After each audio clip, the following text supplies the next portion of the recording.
નમસ્તે મિત્રો, સ્વાગત છે તમારું મારી ચેનલ ધર્મિષ્ઠાની રસોઈમાં। તો આજે આપણે બનાવીશું શક્કરિયાની ખીર।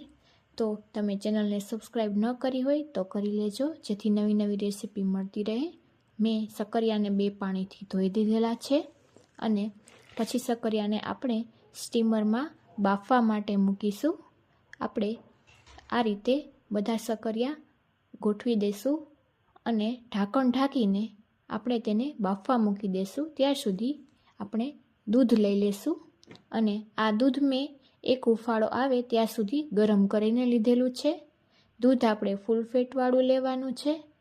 આપણે તેની મલાઈને અલગ કરવાની નથી, તેમાં જ મિક્સ કરવાની છે અને આ રીતે મીડિયમ ગેસની ફ્લેમ પર આપણે તેને ચલાવતા રહેવાનું છે। આ રીતે આપણે દૂધને ચલાવતા રહીશું, જેથી તે નીચે બેસી ન જાય। દૂધ ઓછું થાય ત્યાં સુધી આપણે તેને ચલાવતા રહેવાનું છે। આ રીતે મેં શક્કરિયાને સ્ટીમરમાં બાફીને લીધા છે। તમે કુકરમાં પણ બાફીને આ રીતે ખીર બનાવી શકો છો। તો તમે જોઈ શકો છો, આપણે આ રીતે 7 થી 10 મિનિટ માટે ચલાવીને દૂધને ઉકાળેલું છે।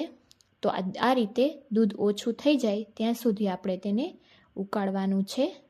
તો આપણું દૂધ હવે ઉકળીને તૈયાર છે। હવે તેમાં હું દૂધના માપથી ખાંડ ઉમેરી રહી છું। તો હું અડધી વાટકી જેટલી ખાંડ ઉમેરું છું। તમે જો વધારે ઓછું તમારે જે રીતે ગળ્યું ખાતા હોય એ રીતે ખાંડ ઉમેરી શકો છો અને આ રીતે ખાંડને બરાબર મિક્સ કરવાની છે। જ્યાં સુધી ખાંડ મિક્સ થાય ત્યાં સુધી ચલાવી અને ત્યારબાદ આપણે તેમાં શક્કરિયા ઉમેરીશું। આ રીતે શક્કરિયા સ્ટીમરમાં બાફીને કરવાથી તેનો સ્વાદ ખૂબ સરસ આવે છે અને તેના પોષક તત્વો પણ જળવાઈ રહે છે। તો આ રીતે આપણે નાઈફથી ચેક કરી લઈશું। તો આપણું હવે શક્કરિયા બફાઈને રેડી થઈ ગયા છે અને આ રીતે છાલ આપણે તેની બધા શક્કરિયાની છાલ કાઢી લઈશું। આ રીતે શક્કરિયામાં છાલ નીકળી જાય ત્યાર પછી આપણે તેને ખમણવાના છે। તો આપણે ખમણીની મદદથી આ રીતે એક પછી એક શક્કરિયાને આપણે ખમણી લઈશું। ખમણવાથી આપણને એ ફાયદો થાય છે કે શક્કરિયામાં જે રેસા રહેલા હોય તે રેસા તેમાં રહી જાય છે, જેથી આપણને ખીરમાં આવતા નથી। આમ હું એક પછી એક આ રીતે બધા જ શક્કરિયાને સારી રીતે ખમણી લઈશ અને જે રેસા છે તે દૂર કરી લઈશ। શક્કરિયા કૂણા હોવાથી આમાં બહુ રેસા નથી, પણ છતાં પણ આપણે આ રીતે એક પછી એક ખમણી લઈશું અને આ રીતે બધું ખમણ ભેગું કરી અને આપણે દૂધમાં મિક્સ કરી દઈશું।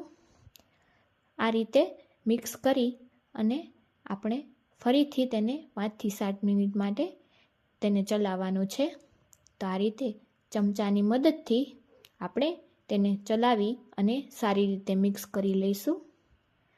આ રીતે તમે ખીર બનાવશો આ માપથી તો સરસ ખીર બનશે અને જે ખાવામાં પણ ખૂબ સારી લાગશે, બાળકોને પણ ભાવશે। તો આ ખીર શિવરાત્રિમાં વધુ પડતી ખવાતી હોય છે અને આ ખાવામાં પણ ખૂબ સારી લાગે છે। શક્કરિયામાં મીઠાશ હોય જ છે, તેથી આપણે ખાંડ ઓછી ઉમેરેલી છે, પરંતુ તમે તમારા સ્વાદ મુજબ ખાંડ વધારે કે ઓછી કરી શકો છો।